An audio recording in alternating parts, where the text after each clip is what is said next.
கால்ல வைக்கும் பொழுது, காலையில வைக்கணும். நைட் வச்சுட்டு படுத்தீங்கனாக்கா, ஜன்னி வந்துரும். அந்த அளவுக்கு உடம்பு வந்து குளிர்ச்சியாகும். இந்த எண்ணெய நம்ம பத்திரப்படுத்தி வச்சிருக்கோம் இல்லையா? ஒரு இன்ஃபில்லர் மாரி வச்சுக்கோங்க. இந்த அதாவது லெஃப்ட் கால் கட்டை விரல் அதில வந்து என்ன பண்றோம் 2 சொட்டு வைக்கிறோம். அப்படியே அதில ஊறிட்டு இருக்குமா? அதே மாரி ரைட்லயும் அதே மாரி வச்சுருங்க. நீங்க பாட்டுக்கு பிரஷ் பண்ணுங்க, உங்க வேலைய பாருங்க. ஆனா கண்டிப்பா குளிச்சிரணும். குளிக்காம மட்டும் போகக்கூடாது. ஸோ குளிச்சிட்டிங்கனாலே போதும். அவங்களுடைய நீங்க ஒரு அடுத்த 1/2 அன் ஹவர்ல பாருங்களேன், ஏதோ ஒண்ணு நம்ம விட்டு போன மாரி இருக்கும். என்னடா ஏதோ ஒரு டிஸ்டர்பன்ஸ் காரணம் என்னன்னா, இந்த உடம்போட ஹீட் போயிருக்கும். அப்போ எவ்வளோ பெரிய விஷயத்த நம்ம முன்னோர்கள் கண்டுபிடிச்ச ஒரு ரகசியம் பாருங்க.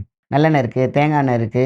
ஸோ இதெல்லாம் எங்கெங்கெல்லாம் நம்ம வைக்கணும் அப்படின்னு கேட்டிங்கனாக்கா, சூப்பரா நம்ம முன்னோர்கள் கண்டுபிடிச்ச உயிர் புள்ளிகள் அப்படின்னு சொல்லுவாங்க.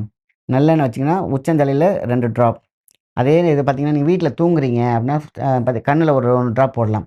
சில பேர் கண்ணுல விடுறதுக்கு பயப்படுவாங்க. எனக்கு கண்ணுல விட எனக்கு சங்கடமா இருக்கு சார். அப்ப மூக்குல வந்து ஒரு ட்ராப் விட்டுடுங்க.